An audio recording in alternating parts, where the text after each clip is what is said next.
관계상 둘째 천면을 생략하고 오늘 하나님의 말씀을 연구하는 시간을 갖도록 하겠습니다.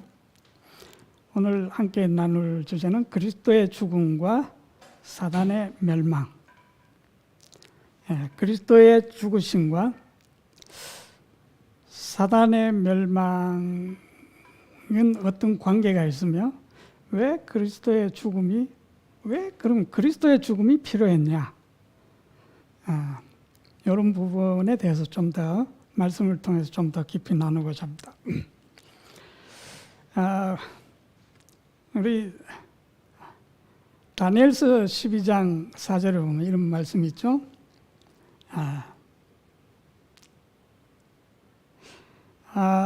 다니엘아 마지막 때까지 이 말을 간수하고 이거를 봉함하라. 많은 사람이 빨리 왕래하며 지식이 더하리라. 자, 이것에 대한 두 가지 해석이 있습니다. 첫째로 글자 그대로 마지막 때가 되면 교통수단이 발전해서 빨리 왕래하고 또 각종 과학기술이나 지식이 증가하게 될 것이라는 우리가 옛날부터 배워왔던 해석이죠. 그리고 그러니까 이 첫 번째 해석은 굉장히 은유적입니다. 이 문자 그대로가 아니고 물론 하나님의 모든 말씀이 그런 표현들이 굉장히 많아요. 자, 둘째 죄송합니다. 첫 번째 제가 말씀드린 게 굉장히 그 글자가 직설적이죠. 자, 두 번째 해석은 은유적입니다. 자, 그러면 이 두 번째 해석 방법은 여기 마지막 때가 되면 많은 사람이 빨리 왕래한다. 근데 이 의미가 뭐냐 하면 교통수단이 차를 타고 빨리 왕래한다는 말이 아니고 사람들이 하나님의 말씀 안에서 그 말씀을 열심히 연구한다는 의미가 되는 거죠. 그래서 이 예언에 대한 지금 봉함하라 그랬잖아요.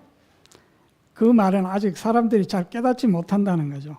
근데 사람들이 마지막 때가 되면 말씀들을 깊이 그리고 열심히 연구해서 그 하나님의 말씀에 대한 지식이 증가하게 된다. 이런 해석인 거죠. 우리 이제 초기 재림교인들은 첫 번째 해석을 믿었고요. 저도 개인적으로는 이 두 번째 해석, 하나님의 말씀을 열심히 탐구한다는 그런 해석에 더 좀 무게를 두고 있습니다.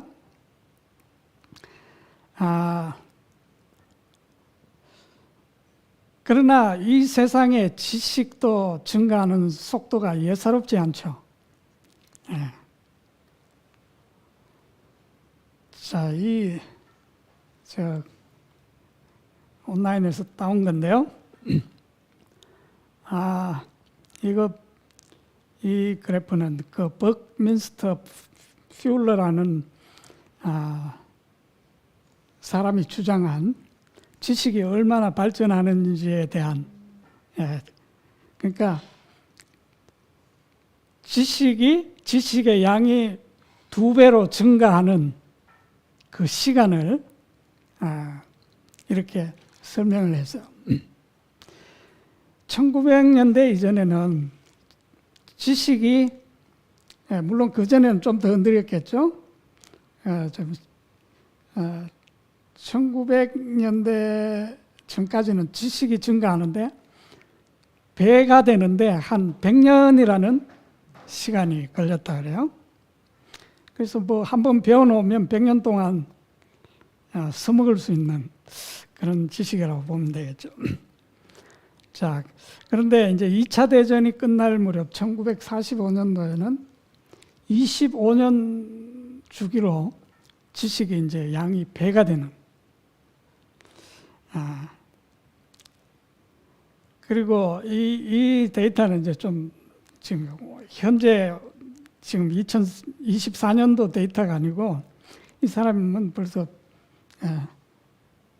그 세상을 떠난 사람이에요. 이 학자는. 발명가고 건축가고 이런 유명한 사람이었는데 이 사람이 그러니까 2018년도 그러니까 1982년도 당시 저 때는 지식이 배가하는 속도가 한 1년 주기로 지식이 이제 더블로 늘어난다는 거죠. 그런데 이제 이분은 죽고 그 IBM에서 이제 예측을 했는데 2020년이 넘어가면 이 세상의 지식이 2배로 발전하는 속도가 12시간이면 밤에 잠자고 나면 지식이 2배로 늘어난다는 거죠. 지식의 양이. 그래서 뭐 물론 이 지식이 늘어난다는 것이 양을 말하는 것이 뭐 질을 말하는 것은 아니죠. 어쨌든 이 세상의 지식은 놀라운 속도로 지금 증가하고 있습니다. 자, 이렇게 되는 이제 그 환경이 바로 사물 인터넷의 발달. 그래서 뭐 수백억 개의 이 인터넷으로 온라인 연결된 이 디바이스들이 서로 정보를 데이터를 주고받으면서 이제 빅데이터를 만드는 거죠. 그래서 이거는 물론 이제 컴퓨팅 그 기술이 발전하면서 이제 수많은 데이터, 방대한 데이터를 정보를 수집하고 분석하는 능력이 이제 이만큼 사람들이 발전됐다는 거죠. 그래서 뭐 우리가 잘 아는 이 구글이라는 회사,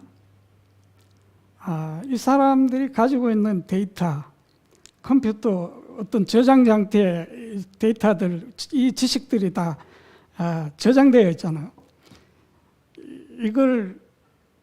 이 컴퓨터를 돌리기 위해서 구글은 자체적으로 큰 발전소를 가지고 있어요. 그러니까 이 지식을 저장하고 분류하고 분석하는데 엄청난 에너지가 들어간다는 거죠. 그래서 자체 발전소를 보유하고 있을 정도로. 네.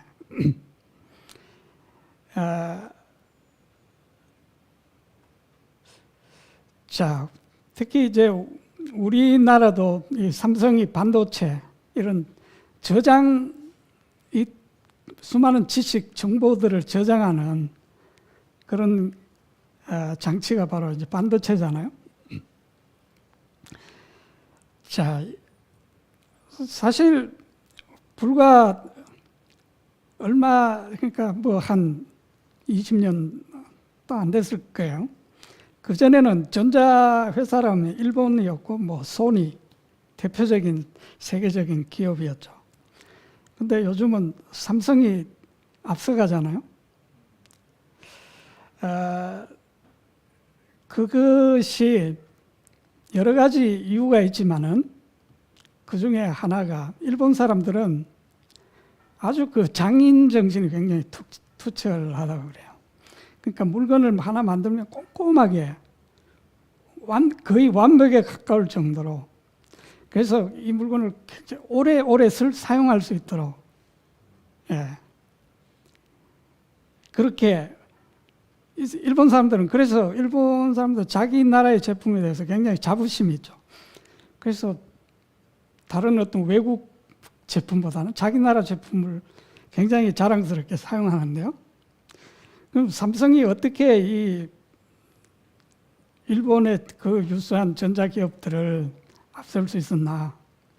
그러니까 많은 원인들이 있지만은 그 중에 하나를 말씀드린다면, 일본 사람들은 물건 하나를 만들어도 이렇게 완벽하게 만드는 사이에 이 한국 기업들은 뭘 생각? 이건 뭐 이렇게 완벽하게 만들 필요가 뭐 있냐? 대충 한 5, 6년 정도 사용할 수 있는. 그렇잖아요. 지금 뭐 한 20년 전에 컴퓨터를 완벽하게 한 100년 쓸 수 있도록 설계돼서 만들었다고 치자고요. 기계는 하드웨어는 아무 문제가 없어요. 그걸 지금 쓸 수 있을까요? 못 쓰죠. 왜? 기술과 지식은 이렇게 겁나게 발전하는데 그 기계가 고장 안 나고 튼튼하다고 해서 그 기계가 뭐 기계가 고장이 나서 못 쓰는 게 아니고 오늘날의 그 기술과 지식을 따라잡지를 못해서 못 쓰는 거죠. 그러니까 뭐 우리가 휴대폰이나 컴퓨터 사면 그거 우리 불과 몇 년 안 쓰잖아요. 왜? 또 기술은 이렇게 급속도로 발전하기 때문에 그래서 이 삼성은 그렇게 완벽하게 만들기보다는 어느 정도 그 기술이 증가하는 거에 맞춰서 어느 정도 몇 해만 견딜 수 있을 정도로 물건을 만드는 거죠. 그러니까 뭐 여러 가지 그 제조 경비도 적게 들어갈 것이고 이제 그런 이유들이 또 한 요인이 됐다고 그래요. 그래서 뭐 일본은 아직도 플로피 디스크를 쓴다 그러잖아요. 지금 요즘 저장 장치가 얼마나 뭐 조그만 우리 USB 칩 하나에 몇백 기가씩 저장하는데 그 옛날에 쓰던 그 플로피 디스크를 일본은 아직도 그런 걸 사용하고 있다는 거죠. 자, 어쨌든 이렇게 지식이 발전하면서 우리 지식을 영어로 knowledge라고 그러잖아요. knowledge 영어로. 그런데 새로 만들어진 용어가 있는데 obsolete 뭐 이렇게 obsolete 하면 폐기된 그 쓸모 없게 됐다 이 말이거든요. 그러니까 knowledge하고 obsolete하고 합쳐서 obsolete. 그러니까 지식의 쓰레기들이 계속 이제 양산되고 있는 거죠. 여기 엘빈 토플러라는 미국의 작가고 저술가고 유명한 미래학자인데 이 사람이 이런 말을 했다고 그래요. 21세기의 문맹자가 뭡니까? 글자를 쓰지도 못하고 읽지 못하는 사람 문맹이라고 그러잖아요. 21세기의 문맹자는 쓰고 읽지 못하는 사람이 아니라 배우고 여기 그 다음 unlearn이죠. unlearn이 뭡니까? 뭐 우리가 undo 하면 원상태로 돌려놓는 거잖아요. 뭐 나사를 쪼였으면 undo 하면 나사를 다시 푸는 거죠. 그러니까 이게 unlearn 하면 배운 것을 다시 잊어버리는 거. 그러니까 오늘날의 지식은 오늘날은 어떻게 살아야 되느냐. 현대인들은 배우고 빨리 배워야 되고 그 다음 어떻게 해야 돼요? 빨리 잊어버려야 돼요. 그리고 또 다시 배워야 된다는 거죠.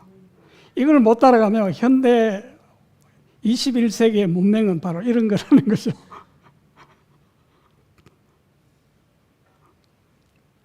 자, 이렇게 우리가 전달하고 있는 많은 지식은 그 어느 때보다 빠른 속도로 진보화될 운명에 처해 있습니다. 우리 지식이 뭐 12시간마다 배가 된다면 그 정보와 지식의 쓰레기들이 그만큼 배출된다는 거죠. 그러니까 사람들은 빨리 배우고 그럼 내일 되면 그거 다 또 잊어버려야 되고 또 새로운 정보를 받아들여야 되고 이제 현대인들은 이렇게 살아간다는 거죠. 자, 그리고 이러한 지식은 우리가 구식 지식이라고 부르는 obsolete가 됩니다. 우리 머릿속 책 문화에는 구식 지식의 거대한 은행이 있습니다. 변화가 느렸을 때는 오래된 지식이 빠르게 쌓이지 않았습니다. 뭐 100년 전이나 이럴 때는 우리가 뭘 급속도로 배우고 지식이 하루가 다르게 이렇게 증가하고 그렇지 않았다는 거죠. 하지만 지금은 모든 것이 빠르게 변화하고 있기 때문에 우리가 가지고 있고 가르치고 있는 구식 지식의 양이 점점 더 많아지고 있습니다. 자, 우리는 막 이야기하다 보면, 그러니까 오늘날 세대 차이가 많이 나는 것은, 우리는 연세 드신 분들은 어떻습니까? 맨날 옛날 이야기를 하는데 우리 젊은 세대들은 이해가 안 되는 거죠. 그래서 이 세대 차가 점점 더 벌어지고 있죠. 우리는 쓸모없는 정보에 빠져들고 있습니다. 우리는 그 정보에 근거하여 개인적인 결정은 물론이고 공적, 정치적 결정까지 내립니다. 엘빈 토플러라는 사람이 이제 이런 말을 했어요. 자,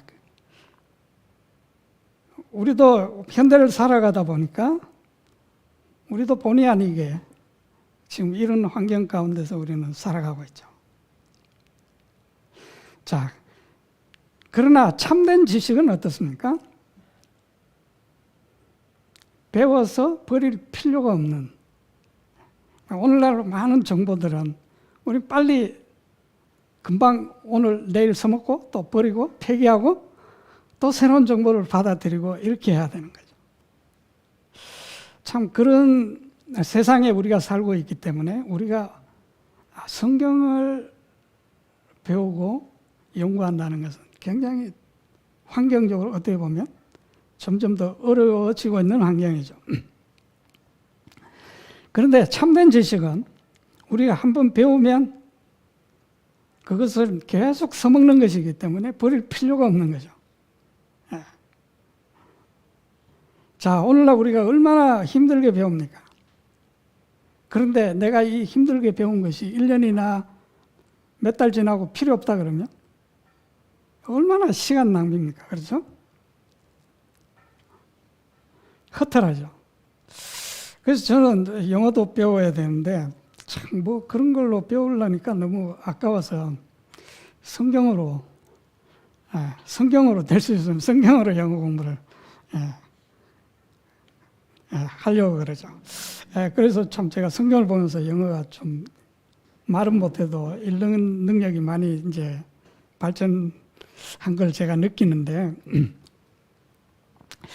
자, 우리 하나님의 말씀은 참 어떻게 보면 굉장히 진부한 것 같고, 옛날 호랑이 담배 피우던 시절의 이야기처럼 느껴지죠. 그것은 참 우리의 착각입니다.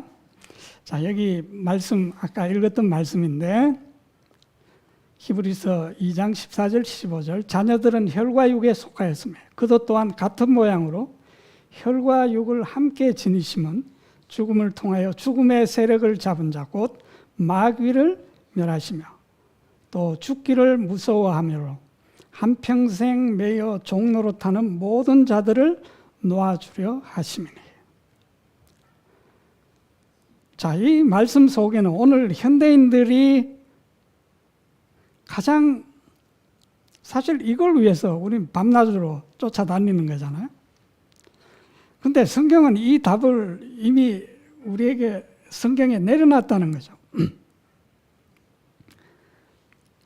자, 이 세상의 지식들은 아무리 발전해도 여기에 답은 주지 못하고 있어요. 임시 방편, 오늘 어떻게 이 위기를 모면할까? 어떤 이런 지식을 찾아 구하는 것이죠. 자, 그런데 성경은 이미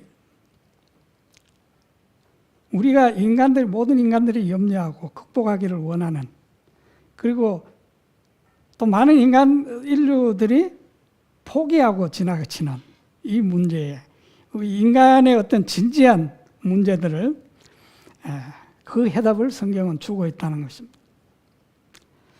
자, 이 하나님께서 인류를 구원하시는 이 사업은 우리 인간의 이해를 초월하는 겁니다.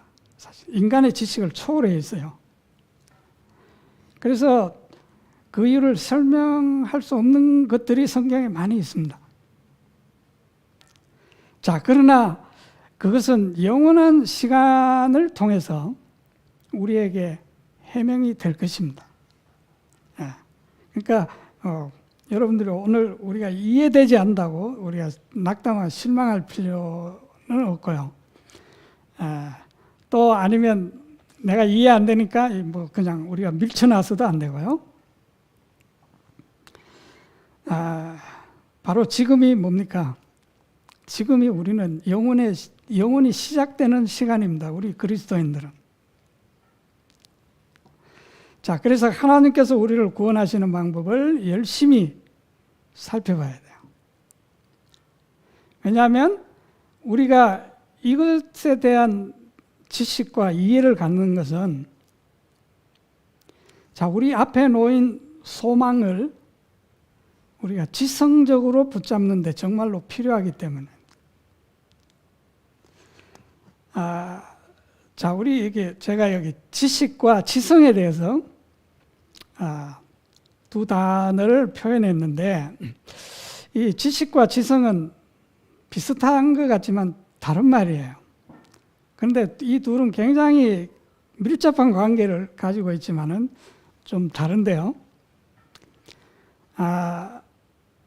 지식과 지성은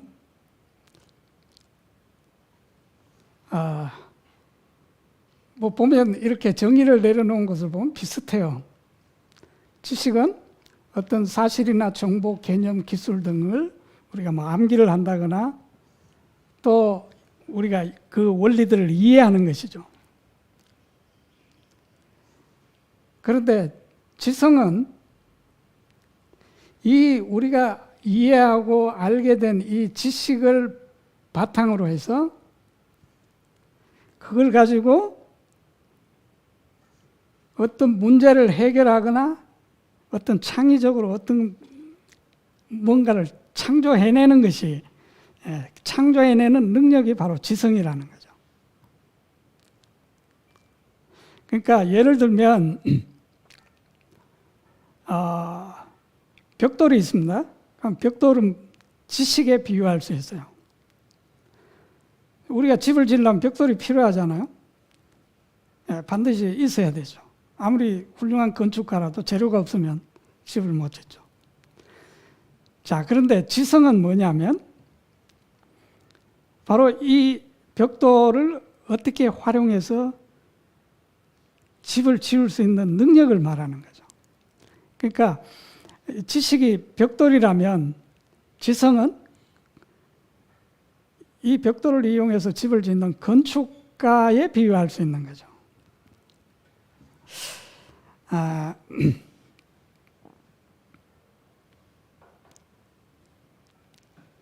자, 이것은 물론 우리 세상적인 정의입니다.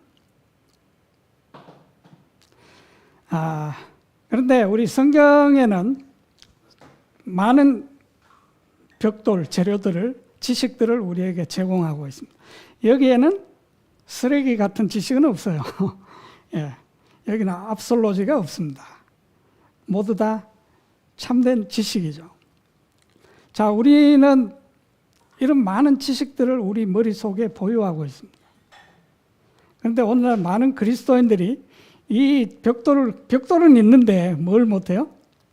이 벽돌을 활용하는 능력이 이제 부족한 거죠.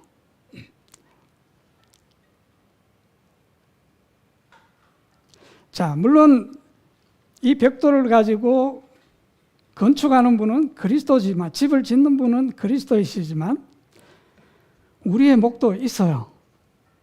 우리의 목이 있는 것이 사실이에요. 우리가 해야 할 일. 그것은 뭐냐? 바로 그리스도가 이 일을 하시는데 우리가 동의를 해야 되죠. 그러니까 다른 말로 하면 믿음이라고 말할 수 있죠. 자, 그래서 첫째, 우리는 하나님의 말씀을 연구하여 그 말씀이 의미하는 바를 올바르게 이해해야 됩니다. 예를 들어서 우리가 초등학교 때 구구단을 외우죠. 구구단을 외우는 목적이 뭡니까? 나 구구단 외울 수 있어. 예. 뭐 77이 49, 뭐 나 이런 거 다 알아. 이거 자랑하려고 외우는 겁니까? 예. 그걸 활용하기 위해서. 예. 그런데 활용하려면 반드시 그걸 알아야 돼요. 예.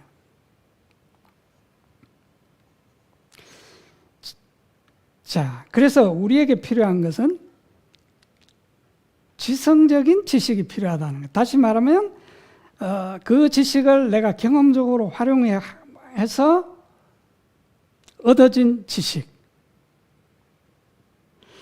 우리 성경적으로 표현하면, 영적으로 표현하면 사랑으로 역사하는 믿음.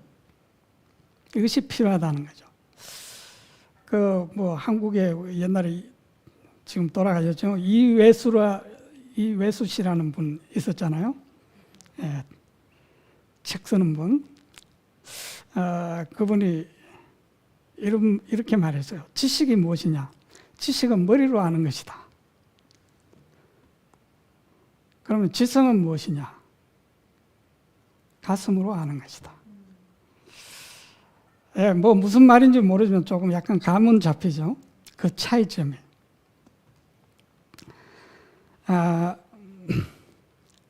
자, 여기 우리 이제 이 말씀을 그러면 우리 좀 분석을 해보면, 우리가 그냥 읽고 이 말은 참 어렵다 이렇게 하고 우리가 제쳐놓을 것이 아니라 이 말씀을 그냥 한번 글자 그대로 문자 그대로 한번 이렇게 뜯어서 차례차례 한번 보자 이거죠. 자,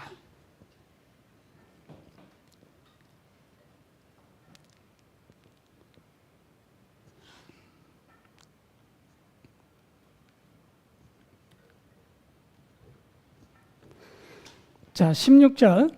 이는 확실히 천사들을 붙들어 주려 하심이 아니요 오직 아브라함의 자손을 붙들어 주려 하심이라. 그러므로 그가 범사의 형제들과 같이 되심이 마땅하도다. 이는 하나님의 일에 자비하고 신실한 대제사장이 되어 백성의 죄를 속량하려 하심이라. 자, 이 말씀은 아까 읽은 말씀에 바로 뒤따라 나오는 말씀이에요.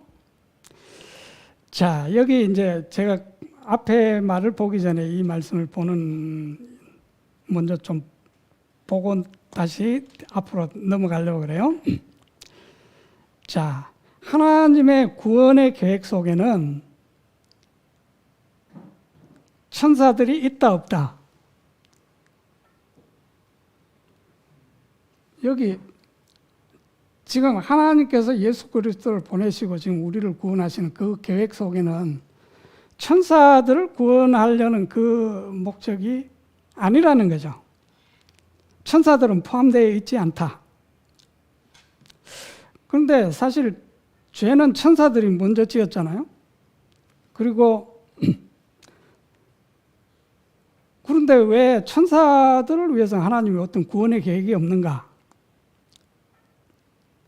왜 사단은 그럼 멸망해야 되는가? 자, 여기서 우리는 하나님의 심판이 과연 그런 공의로운가? 우리 인간은 그렇게 사랑해서 독생자까지 주시는데 천사들은 왜 범죄한 천사들을 위해서는 성경에 아무 기록이 없는가? 오직 사단은 멸망돼야 된다고 그렇게 말을 하는가?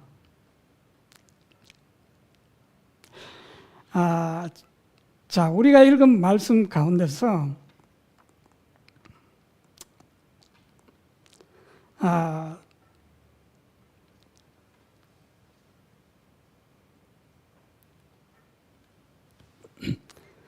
자녀들은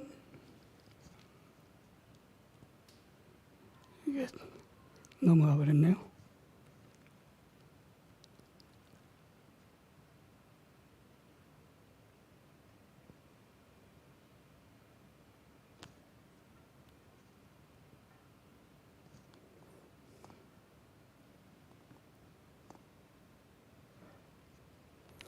예, 뒤에 다시 보겠습니다. 자, 우리가 읽는 이 지금 히브리서 2장의 말씀은 하나님께서 우리를 구원하시기 위해서 마귀를 심판하시겠다는, 멸하시겠다는 겁니다. 자, 마귀들도 원래 천사들도 하나님이 원래 만드신 존재들이잖아요. 원래 처음에 마귀로 만드신 게 아니죠. 완전하게 만든 피조물이었죠. 자, 그런데 왜 그러면 하나님께서 그들을 멸하시겠다고 하시냐? 결론부터 말씀드리면 이 천사들은 사람이 창조되기 전에 먼저 범죄했어요. 그리고 하나님께서는 그들을 구원하기 위한 충분한 노력이 있었다는 것을 전제로 하고 있습니다. 그것이 성경에는 구체적으로 나오지 않아요. 그렇지만은 하나님은 공평하시고 동일하시기 때문에 천사들에게는 이렇게 대하시고 우리 사람에게는 이렇게 대하시는 이게 아니라는 거죠.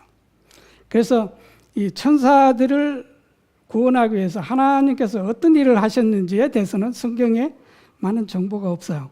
그러나 우리가 하나님을 배워가다 보면 하나님이 분명히 성경에는 없지만은 그들을 구원하시기 위해서 하나님이 분명 어떤 노력을 하셨다는 것을 우리가 하나님의 품성을 통해서 믿어야 하는 거죠.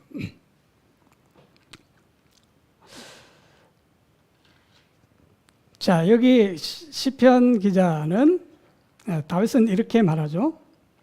내가 주께만 범죄하여 주의 목전에 악을 행하여 싸우니 주께서 말씀하실 때에 의로우시다 하고 주께서 심판하실 때에 순전하시다 하리이다. 자, 하나님께서는 하나님도 자신이 의로우시다고 인정을 받으시고 싶고 또 옳다는 판단을 받고 싶으시다는 거죠. 모든 피조물들로부터. 하나님은 의로우시고 하나님의 공의는 거기에는 어떤 부당함이 없다는 것을 하나님은 그렇게 인정을 받으시고 싶으시다는 겁니다. 자, 이 다윗의 말을 사도 바울은 이렇게 표현해서요. 이 말씀을 인용해서 로마서 3장 4절 그런데 어떤 자들이 믿지 아니하였으면 어찌하리요? 그들의 믿지 아니함이 하나님에 대한 믿음을 무효로 만들겠느냐? 결코 그럴 수 없느니라. 참으로 하나님은 진실하시되 각 사람은 다 거짓말쟁이라 할지어다. 이것은 기록된 바 이로써 주께서 주의 말씀하신 것에서 의롭게 되시고 판단받으실 때에 이기시리이다 함과 같으니라. 이것은 개역 성경이고 제가 이제 킹 제임스 성경으로 읽었는데요. 자, 하나님의 심판은 결코 독단적이거나 하나님이 마음대로 그냥 임의로 이렇게 하시는 것이 아니라는 거죠. 그분은 그렇게 하신 적이 없다는 사실을 이 말씀은 그 사실을 드러내고 있죠. 즉 하나님의 심판은 모든 피조물들이 이해할 수 있어야 하고 또 완벽하게 그들이 만족할 수 있는 이유를 제시할 수 있어야 된다는 겁니다. 그리고 하나님이 행하시는 일은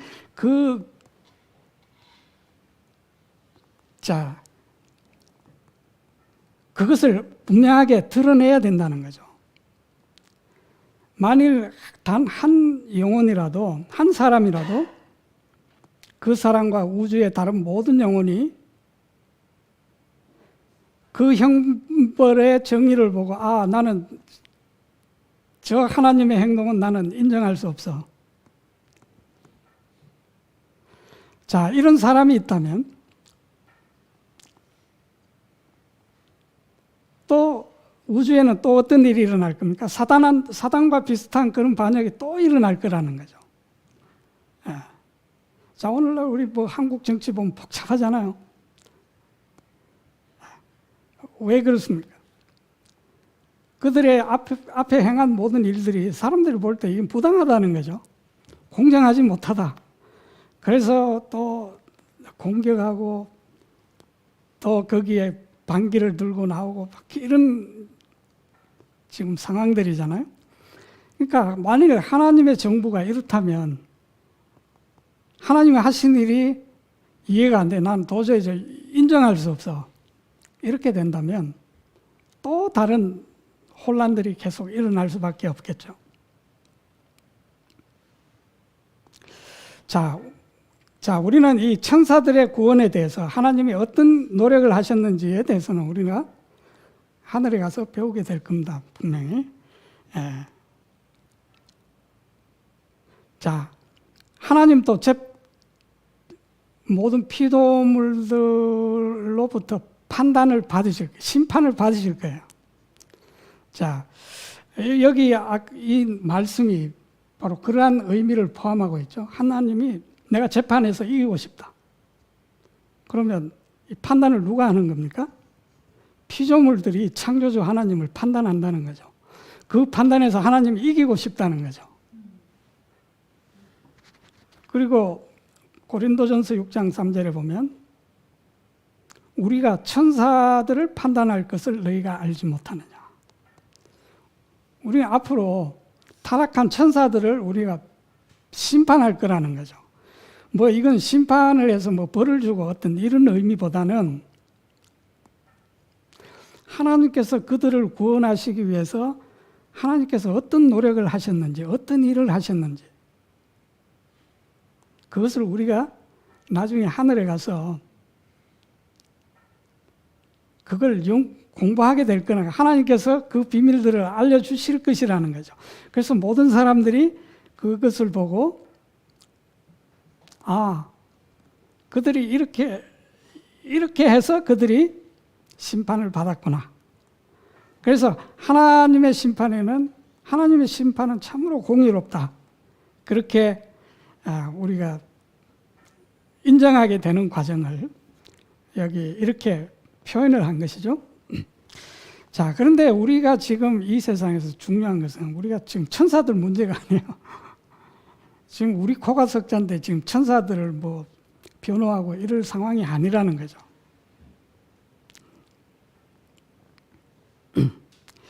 자, 우리가 다시 첫 번째 질문으로 돌아가서 그리스도께서 우리를 구원하시기 위해서 왜 죽으셔야 했는가? 왜 다른 존재의 죽음은 안 되고 그리스도의 죽음이어야 되는가?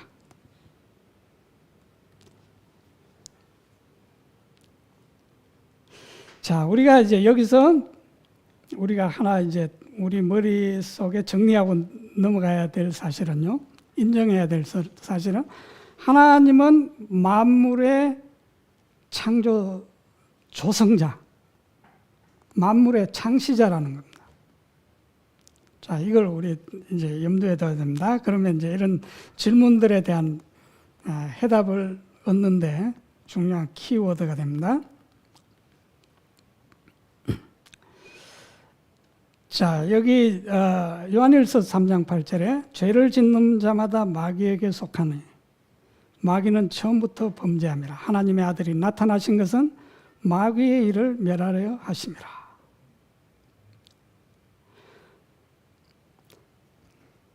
자,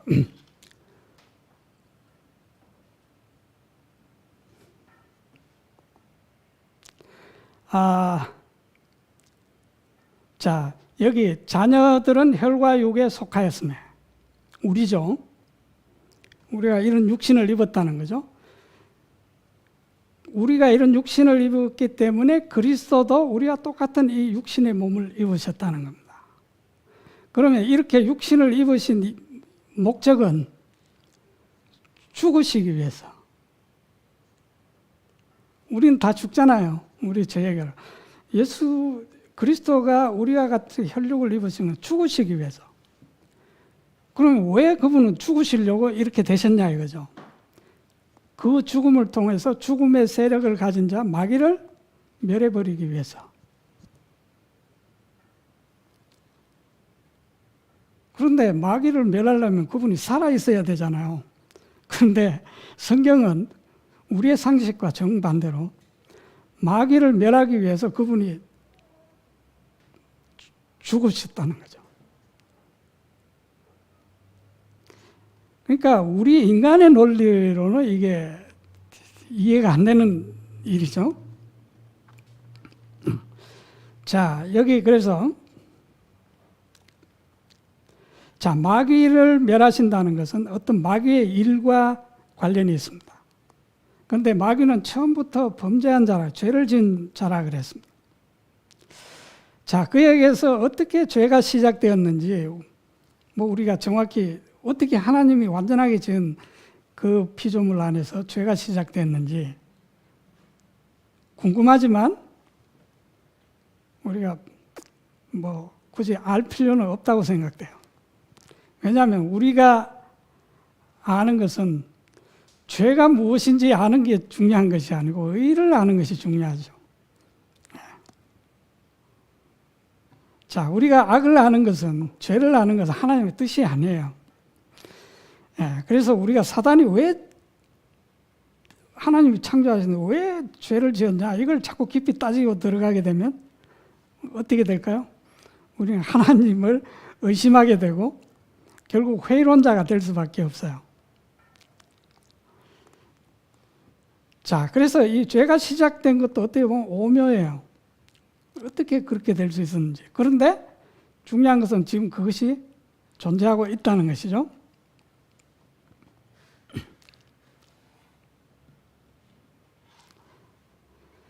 자, 복음은 우리를 악으로부터 가능한 멀리 벗어나게 하고 악에 대한 모든 지식을 잃게 하는 것이 복음의 목적입니다. 자, 그래서 여기 자녀들을 죄에서 구원하신다는 것은 죄를 멸하는 것이죠. 사단을 멸한다는 말과 죄를 멸한다는 말은 같은 의미예요. 자, 그런데 우리가 지은 모든 죄들은, 자, 우리는 내가 죄를 지었다고 하는데 사실 우리가 죄를 지을 때 어떤 그 힘은 어디로부터 온 겁니까? 근데 우리가 가지고 있는 우리 악을 행하는 이 힘들이 어디서 나오냐고요.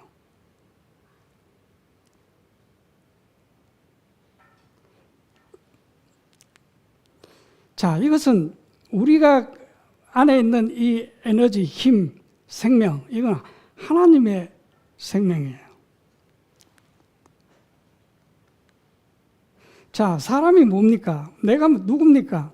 내가 존재한다고 할 때 이 존재가 무엇입니까? 자, 성경은 이렇게 말하고 있잖아요. 하나님께서 땅의 흙으로 사람을 지으시고 흙으로 어떤 형체를 만드시고 그 코에 생기를 그 코에 불어넣으시니 사람이 되었다. 이 킹제임스 성경에는 하나님께서 땅의 흙으로 사람을 지으시고 생명의 숨을 그 콧구멍에 불어넣으시니 사람이 살아있는 혼이 되었다. 자, 그러면 나라는 존재는 뭡니까? 흙 플러스 생기죠.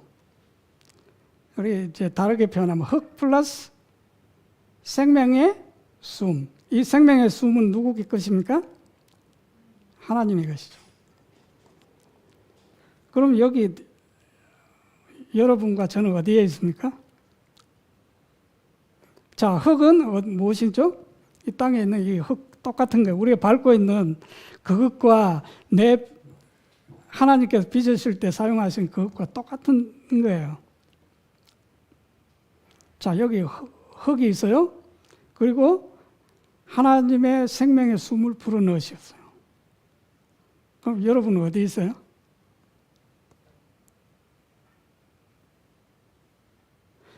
자, 이렇게 했더니 뭐가 됐다는 거죠? 저와 여러분이 됐다는 거죠. 존재하게 됐다는 겁니다. 자, 그러면 우리 전에도 한번 말씀드렸는데 물이 있는데 저 물이 뭡니까? 물은 뭐 더하기 뭡니까?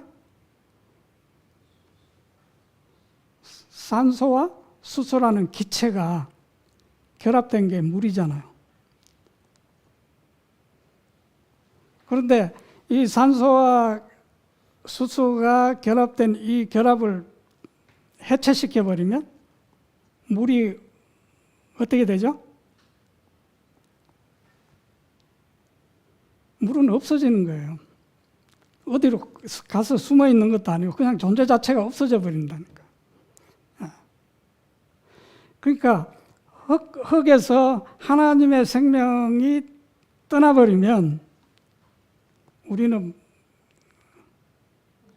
나라는 존재는 없어지는 거예요. 그냥 흙만 있는 거예요. 흙. 이게 우리 나라고 하는 존재라는 거죠. 여기 혼이라는 거는 여러분 각자를 말하는 거예요. 흙 플러스 하나님의 생명의 호흡을 불어넣으니까 여러분이 됐다 이 말이에요. 자, 그러면 흙이 생각하고 뭐 일을 하고 뭐 어떤 행위를 합니까? 안 하죠. 자, 그러면 우리가 지금 말하고 생각하고 하는 이 모든 힘은 어디서 온 겁니까? 이 생명의 에너지는 하나님으로부터, 하나님의 것이죠. 하나님의 것. 그러면 우리는 이 하나님의 주신 이 생명을 가지고 뭘 하고 있어요? 죄를 짓고 하나님 손가락질도 하고 다른 사람을 해치기도 하고 뭐 때로는 거짓말도 하고 이런 일들을 한다는 거죠.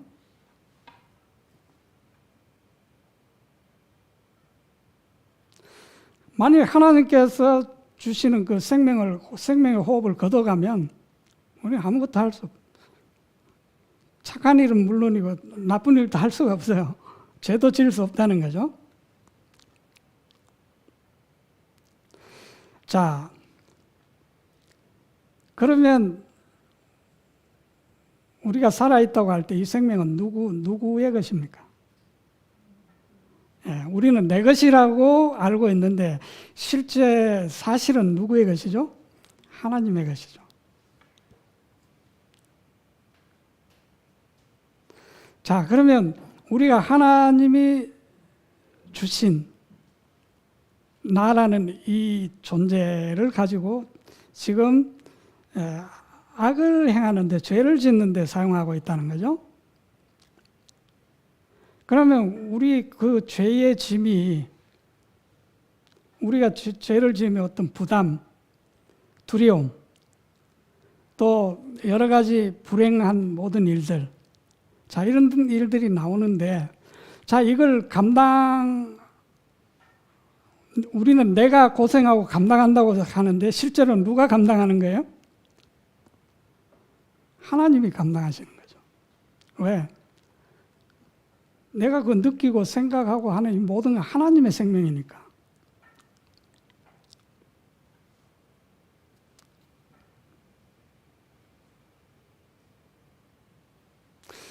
자, 분명한 사실은 우리가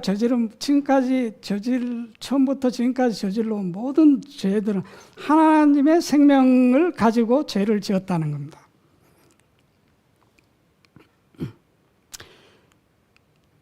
자, 그래서 그 죄를 지금 누가 지고 있는 겁니까? 하나님이 지고 있다는 거예요. 그래서 여기 침례요한은 말하기를 예수님이 오시는 것을 보고 침례요한은 이렇게 말했죠. 보라, 세상 죄를 지고 가는 어린 양을 보라. 자, 우리가 죄를 지을 때 이 죄의 짐들은 다 지금 누구 위에 쌓이는 겁니까? 그리스도 위에, 그리스도는 우리를 창조하신 분이잖아요. 그분 위에 그 죄의 모든 짐들이 그분 위에 쌓이고 있는 거죠. 좀 약간 궤변처럼 들리죠? 예. 자, 여기 이사야 43장에 보면 너는 나를 위하여 돈으로 향품을 싸지 아니하며 희생의 기름으로 나를 흡족하게 하지 아니하고 무엇으로요? 너의 죄짐으로 나를 어떻게 한다? 수고롭게 하며 너의 죄악으로 나를 괴롭게 한다. 이게 그냥 비유가 아니고 실제로 우리가 악을 하나씩 더할 때마다 그 죄의 무게, 죄가 가져다 주는 그 모든 고통들을 지금 누가 당하는 겁니까? 우리는 내가 당한다고 생각하는데 실제로 내가 느끼고 하는 이건 누구 거냐고요. 이건 그리스도의 것이라는 거죠. 그러니까 실제로 우리가 죄를 지어서 고통을 느낄 때 우리가 느끼는 것보다 누가 더 고통을 느끼겠어요? 이 생명의 주인 되시는 분이 더 큰 고통을 느끼신다는 거죠.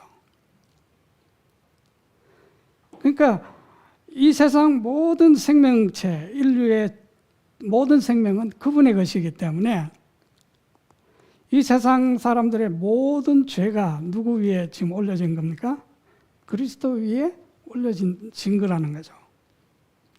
그러니까 예수님은 세상의 죄를 지금 지고 지금 어디로 가시는 겁니까?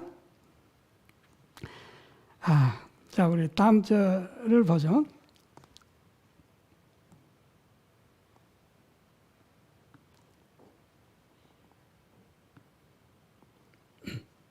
여기 이사야 43장 그 다음 절 25절.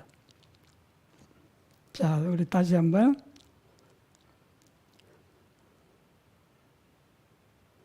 너는 나를 위하여 돈으로 향품을 사지 아니하고 기름으로 나를 흡족케 하지 아니하고 내 죄짐으로 나를 수고롭게 하며, 여기 킹제임스에는 오히려 나로 하여금 너의 죄들을 가지고 숨기게 하고. 그러니까 이 말은 뭐냐? 하나님이 너희가 나로 하여금 너희 죄를 숨기도록 나를 만들었다는 거죠.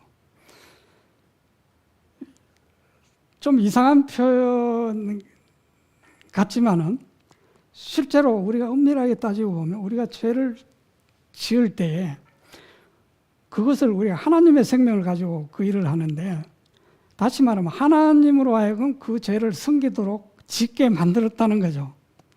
좀 극단적으로 표현하면. 그래서 하나님으로 하여금 피곤하고 지치게 만들었다는 겁니다.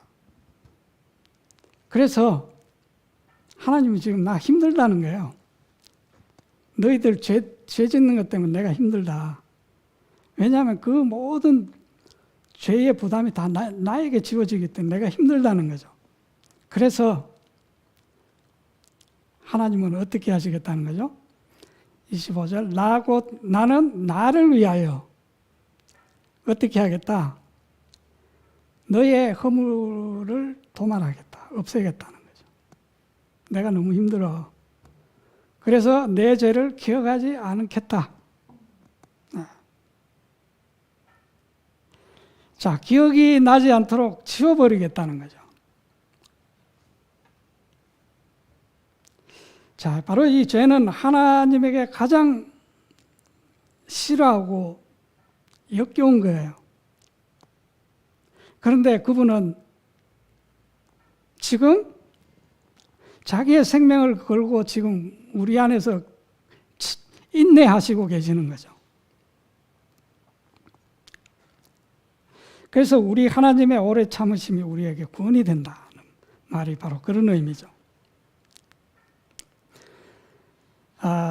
그래서 그분은 자신의 생명에서 이 죄의 짐을 벗기를 간절히 원하시는 겁니다. 자, 그런데 우리가 그분이 그렇게 원하시는 그 일에 우리가 동의할 때, 우리 자신을 그분의 생명과 동일시할 때 하나님께서는 그 죄의 짐을 벗겨주시겠다는 것이죠. 자, 사람들은 이렇게 말하죠.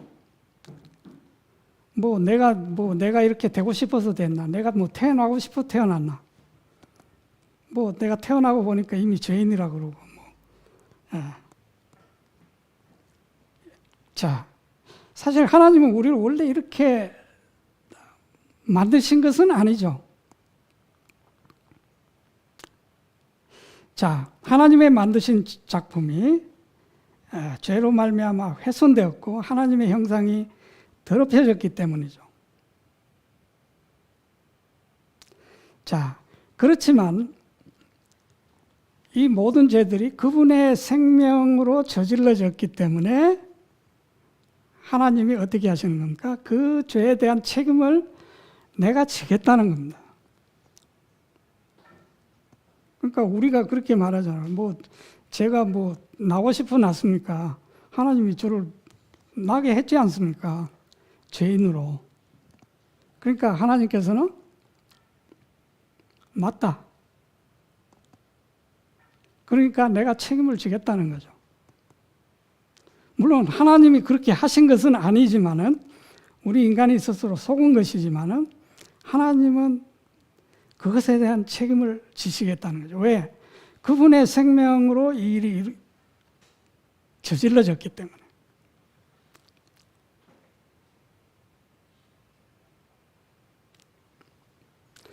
자, 하나님은 처음부터 이 일에 대한 책임을 지고 계셨습니다. 왜냐하면 하나님은 우리에게 사실 무슨 자유도 주셨습니까? 죄 지을 자유도 주셨어요. 아담을 창조하실 때 죄 지을 자유를 주셨어요. 그러니까 누가 책임이 있는 겁니까? 하나님이 책임이 있는 것이죠.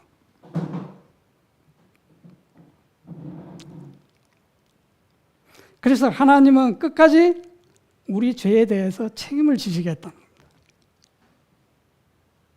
그래서 그분은 우리와 함께 남아서 그와 함께 우리가 죄로 말미암아 떨어지는 그 낭떠리 속으로 깊이 내려오신 것이죠. 그리고 그 모든 죄를 우리에게 책임을 묻지 않고 어떻게 하신 겁니까? 자기가 그 모든 책임을, 죄를 짊어지셨다는 거죠. 자, 여기 고린도후서 5장 19절, 곧 하나님께서 그리스도 안에 계시사 세상을 자기와 화목하게 하시며 그들의 죄를 그들에게 돌리지 아니하시고 화목하게 하는 말씀을 우리에게 부탁하셨다. 여기 그들의 죄를 그들에게 돌리지 않고 그분이 직접 자기가 다 감당하셨다는 거죠. 자, 이 원칙은 우리 사람뿐만 아니라 그 사단에게도 똑같이 적용되는 말씀이죠. 자, 하나님께서 그냥 임의로 사단을 멸하신다면 하나님은 비난을 받으실 수밖에 없겠죠. 그리고 하나님의 품성을 올바로 드러내지 못할 것이고. 그래서 하나님이 죄에 대한 이 혐오감을 나타내시는 방식은 우리와 달라요, 인간과. 우리는 죄에 대한 혐오를 어떻게 나타냅니까? 일단 어떤 잘못을 범한 사람을 정죄하죠. 누가 잘못을 범하면 막 달라들어서 네가 잘못했다고, 네가 나쁜 사람이라고 이렇게 하고 그 사람을 어떻게 합니까? 우리로부터 끊어내려고 하죠. 우리의 사회에서 쫓아 격리시키려고 하는 거죠. 이게 우리 인간이 죄를 혐오하는 방법이에요. 자, 그런데 하나님은 죄를 어떻게 혐오하시느냐? 자신을 정죄해요. 그러니까 이 죄의 잘못을 상대에게 이렇게 전가시키지 않고 이 죄를 자기의 죄로 안고 자기를 정죄하신다는 거죠. 좀 저도 설명하기가 좀 쉽지 않네요. 자,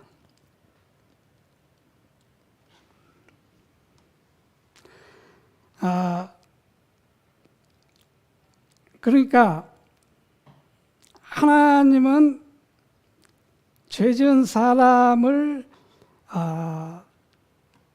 그 상대에게 혐오감을 나타내시지 않고 자기에게 자기를 정죄하심으로 그 죄에 대한 혐오감을 나타내시고 자기가 죽음으로 그 죄를 끊어버리시려고 하는 거예요. 그러니까 우리 인간은 어떻습니까? 그 사람을 이렇게 죄를 돌리고 그러고 그 사람을 우리에게서 분리시키려고 하죠. 그런데 하나님은 그 죄를 자기에게 돌리고 자기가 죽음으로써 그 죄를 해결하려고 하는 것이 하나님이 죄를 대하시는 방법이시라는 것, 처리하시는 방법이라는 거죠.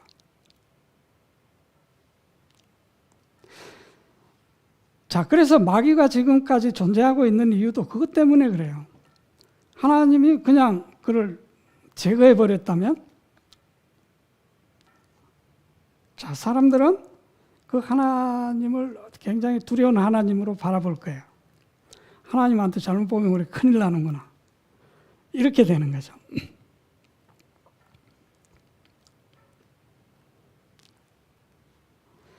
자, 하나님은 사랑이시고 공의로우시며 자신을 부인할 수가 없습니다.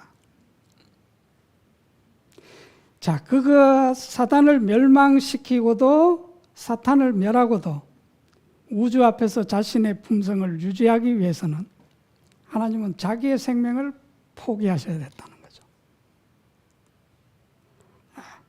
만일 그걸 유지하기 위해서 사탄을 멸했다면 어떻게 됩니까?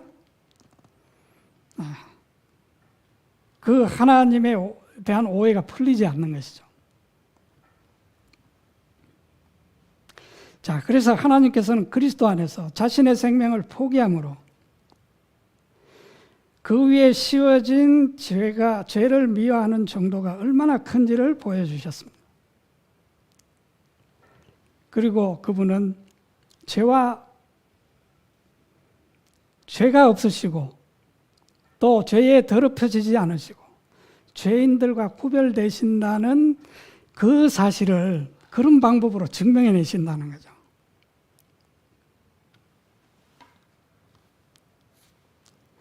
자, 여기 히브리서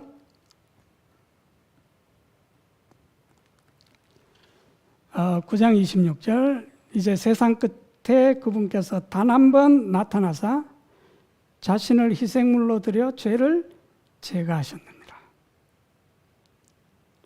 그래서 자기가 그 죄를 담당하고 자기를 희생시켜서, 그러니까 모든 죄를 자기가 짊어지고 그 죄의 값인 죽음을 받으심으로써 그 죄를 제거해 버렸다는 거죠. 우리에게서. 그리고 그는 스스로 죄를 정결케 하셨습니다. 자, 히브리서 1장 3절. 친히 우리의 죄들을 정결케 하시고. 자, 예수님께서 여기 영어로 by himself죠. 자, 이건 뭡니까? 스스로. 이걸 누구에게 책임을 돌리지 않고 자기가 스스로 짊어지고 죄들을 깨끗하게 청소해 버렸다는 것입니다. 자, 그런데 이것은 우리만을 위한 것이 아니고 온 세상을 위한 것이라는 거죠. 자, 세상의 모든 죄는 그분에게 있었고 그분 자신을 부인하지 않는 한 그분은 죽음을 죽으실 수밖에 없었어요. 이 죄를 없애기 위해서. 자, 그런데 하나님의 생명은 참 신기한 생명이에요. 자, 여기 예수님께서 그 비밀을 이렇게 공개하셨는데, 내가 진실로 진실로 너희에게 이르노니 한 알의 밀이 땅에 떨어져 죽지 아니하면 어떻게 된다고요? 한 알 그대로 있고 죽으면, 우리의 인간의 상식으로는 죽으면 없어지잖아요. 한 알도 없어지잖아요. 예? 그런데 하나님의 생명은 이런 거예요.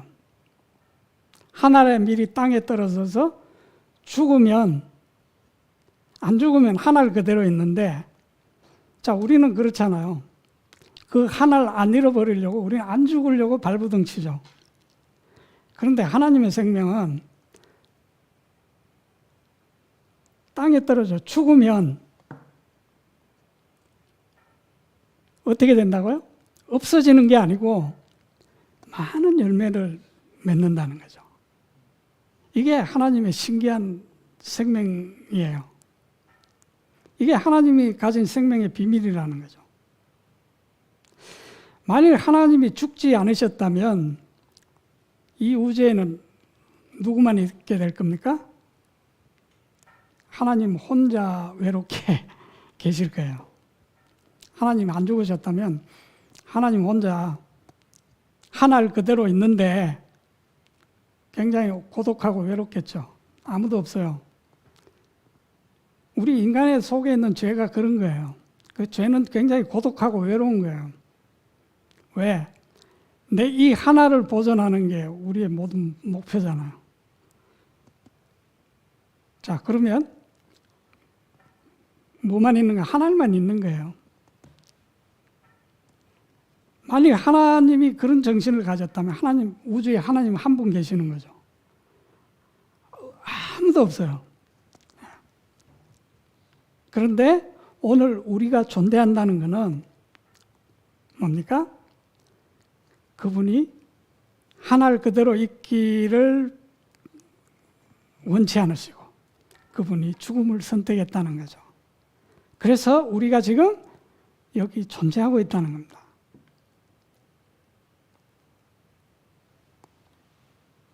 자, 그래서 그분의 희생이 이루어졌고 하나님은 죄와 상관이 없다는 것을 그런 방법으로 증명하시는 거죠. 그리고 하나님이 죄를 짓게 하는 분이 아니라 죄를 미워하시고 죄를 없애시는 분이라는 것을 알게 하시는 거죠.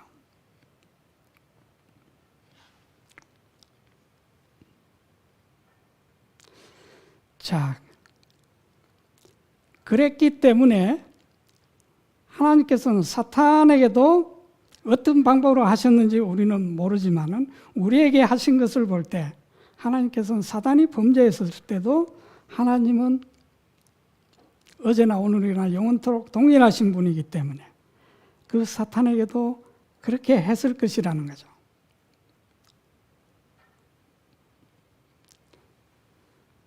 물론 사탄은 어떤 우리와 같은 몸, 혈과 육을 가지지 않았기 때문에 우리에게 나타난 그리스도와 같은 방법은 아닐지도 모르겠어요. 그러나 그분의 사랑은 분명하게 나타났다는 거죠. 자기 희생적 사랑. 자, 그랬기 때문에 하나님께서는 바로 이 마귀를 멸할 수 있는 그 자격을 갖게 되신 거죠. 하나님의 어떤 독단적인 자기 독재자로서의 권위를 사용하신 것이 아니고 이 마귀를 위해서도 자기의 생명을 희생하는 그러한 사랑으로 마귀에게 기회를 줬고 그랬기 때문에 마귀가 그것을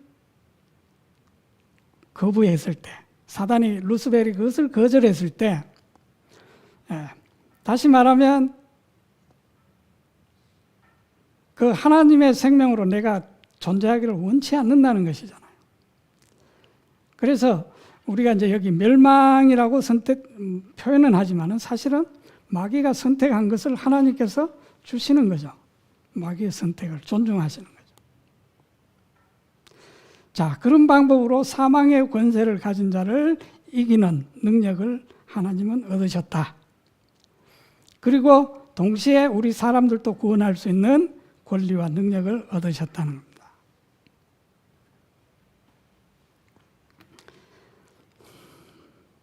자, 우리 셋째 천사의 기별 우리 잘 아시죠? 누구든지 짐승과 그 우상에게 경배하고 손에 표를 받으면 그도 하나님의 진노의 포도주를 마시리니 그 진노의 잔에 섞인 것이 없이 부은 포도주라. 그 거룩한 천사들 앞과 어린 양 앞에서 불과 유황으로 고난을 받으리니. 자, 이것은 영원한 복음을 거절한 자들에게 내리는 심판을 묘사하고 있죠. 그런데 이 하나님의 진노의 잔에는 순수 원액이다. 뭔가 희석해서 좀 부드럽게 만들지 않은 순수한 진노의 잔이다, 이 말이죠. 이 말씀 우리가 읽으면 무시무시하잖아요, 하나님이. 그런데 사실 이 사람들은 이 잔을 마실 필요가 없어요. 왜냐하면 이 잔은 이미 누가 마신 거예요? 그리스도가, 하나님 자신이 마신 거예요. 우리가 마시지 않아도 되도록. 하나님이 아낌없이 다 마시셨어요. 우리가 마실 필요가 없도록. 그런데 지금 여기 마시는 자들은 왜 마십니까? 그들이 마실 필요가 없는 잔을 그들이 마시겠다고 자처하고 나선 겁니다, 지금.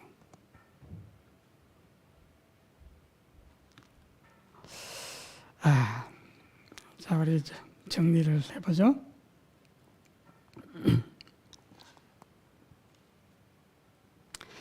자, 하나님의 부드러운 자비는 그분의 모든 만드신 피조물, 창조물에 미치고 있습니다.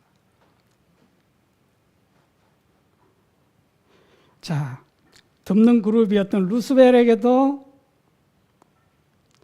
그가 영원히 하나님에게서 떠나지 않도록 하나님께서 그를 구원하기 위해서 모든 노력을 했다는 것을 우리는 확신할 수 있습니다. 바로 그 노력은 자신을 희생하는 것이었죠. 그리고 사탄의 비난은 무엇입니까? 하나님은 자기만 생각하고 자기밖에 모르는 이기적인 신이라고 그렇게 비난했잖아요. 그런데 하나님은 그렇지 않다는 것을 나타내 보이셨습니다.